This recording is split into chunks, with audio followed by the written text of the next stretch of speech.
Hello boss, hello. তো কেমন আছো তোমরা বলো তো বস। আমি এখন দাঁড়িয়ে আছি দীঘার জগন্নাথ মন্দিরের যে মূল গেট, এই মূল গেটের সামনে। তো বস এখানে এসে এই মন্দিরের যে পুরোহিত, মানে মেন পুরোহিত নাকি জানি না, মোটামুটি একজন পুরোহিত, তার সঙ্গে দেখা হলো।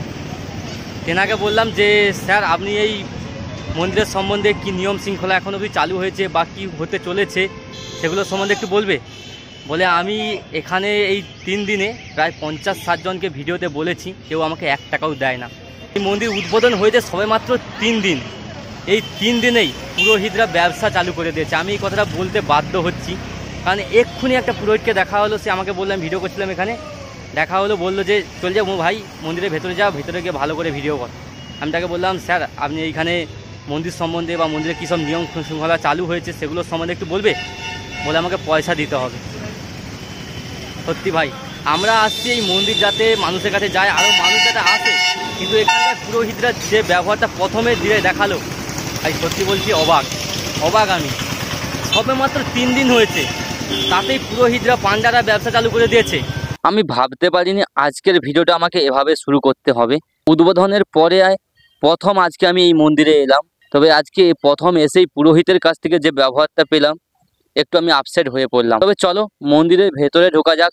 মন্দিরের ভেতরে ঢুকে মন্দিরের বাইরের কিছু দৃশ্য আর মন্দিরের ভেতরে কিছু দৃশ্য তোমাদেরকে দেখানোর চেষ্টা করবো এই ভিডিওর মধ্যে। এই হচ্ছে মন্দিরের মূল গেট, যেটা মেন রাস্তার পাশেই রয়েছে, এবং সামনে একটা বড় গেট এবং দুপাশে ছোট গেট রয়েছে। তবে এই গেট দিয়ে ভক্তদের ঢোকানো হচ্ছে না। আজকে ওই পাশে একটা 6 নম্বর গেট বলছে, 6 নম্বর গেট দিয়ে ঢোকানো হচ্ছে, এবং সেই গেট দিয়ে আমরা এখন ভেতরে প্রবেশ করেছি। ভেতরে তোমরা দেখতেই পাচ্ছ, প্রথমে বেশ কয়েকটা নাট মন্দির রয়েছে।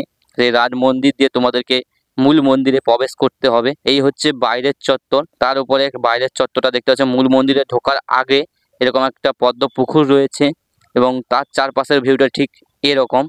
এই যে দেখতে পাচ্ছ, মানুষজন আসছে, ভক্তরা আসছে। কিছুদিন আগেই, 2-3 দিন আগেই মন্দির উদ্বোধন হয়েছে, তাই মন্দিরের যে প্যান্ডেল ট্যান্ডেল যেগুলো বাঁধা হয়েছে উদ্বোধনের সময়, সেগুলো খোলা চলছে। এবং এখন আমি চলে এসেছি মন্দিরের ভেতরে।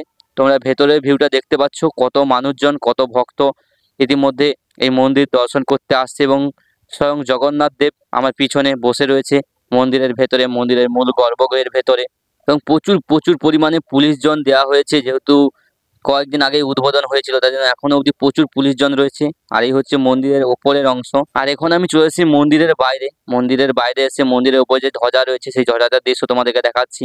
এবং এই যে মন্দিরের গায়ে বেশ কিছু সূক্ষ্ম ঠাকুরের কাজ করা হয়েছে, এবং এই যে বাইরে হনুমানজির ঠাকুর, আরও বেশ কিছু ছোটোখাটো ঠাকুর করা হয়েছে। এই মন্দিরের চারপাশ ঘিরে প্রচুর ছোট ছোট মূর্তি করা হয়েছে, ঠাকুরের মূর্তি, হনুমানজির মূর্তি, রামদেবের মূর্তি, বিভিন্ন ধরনের ঠাকুরের মূর্তি করা হয়েছে। আর এটা হচ্ছে মূল গর্ভগৃহের দরজা। দেখতে পাচ্ছ ভক্তরা বেরোচ্ছে, আর এখন বাজে প্রায় 1টা। জগন্নাথ দেবের ভোগ দেখানোর পালা, তাই ভক্তরা বেরিয়ে যাচ্ছে। আর এই যে দরজাটা, এই মূল দরজাতে বেরিয়েই তোমরা দেখতে পাবে হস্তি দুয়ার। এই হস্তি দুয়ার দিয়েই তোমরা বাইরে যেতে পারবে। তো বাস এই ছিল আজকের ভিডিও। তবে এর পরের ভিডিওটা খুব ডিটেলসে ভিডিও আসবে। এই মন্দিরে কোথায় কি রয়েছে, কটা রাজ মন্দির রয়েছে, এবং জগন্নাথ মহাপ্রভুকে আরও ভালো করে দেখানোর চেষ্টা করব তোমাদেরকে। এই মন্দির কটা থেকে কটা অবধি খোলা থাকে, কখনো বন্ধ থাকে, সব কিছু ডিটেলসই এর পরের ভিডিওতে আসবে। তো চলো আজকের ভিডিওটা এখান পর্যন্ত। দেখা হচ্ছে আবার এক নতুন ভিডিওর সঙ্গে, নতুন রূপে, নতুন সাজে।